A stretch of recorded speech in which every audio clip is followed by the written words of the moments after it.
بسم اللہ الرحمن الرحیم نحمدہ و نصلی علی رسولہ الکریم اما بعد۔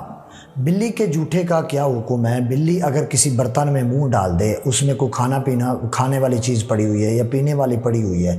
تو اس کے بارے میں کیا حکم ہوگا اگر بلی اس میں منہ ڈال دے؟ دیکھیں، اگر بلی کے منہ پر نجاست وغیرہ لگی ہوئی ہے تو پھر تو یہ کھانا جو برتن میں پڑا ہوا ہے وہ ناپاک ہو جائے گا، پانی پڑا ہوا ہے تو وہ ناپاک ہو جائے گا، برتن جو ہے وہ ناپاک ہو جائے گا اگر بلی کے منہ پر نجاست لگی ہے۔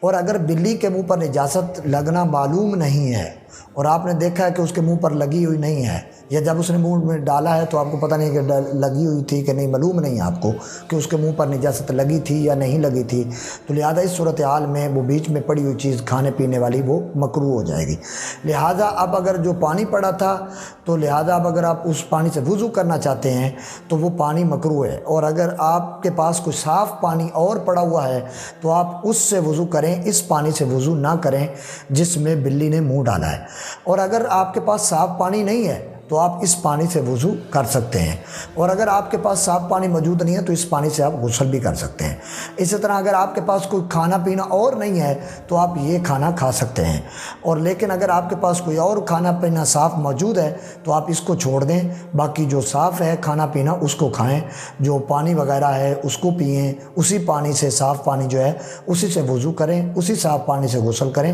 اس پانی کو نہ چھیڑیں جس میں بلی نے منہ ڈالا ہے۔ تو لہذا دعا ہے اللہ کے کائنات کی بارگاہ میں اللہ تبارک و تعالی ہم تمام کو دین متین پر عمل کرنے کی توفیق عطا فرمائے۔ آمین و آخر دعوانا ان الحمد للہ رب العالمین۔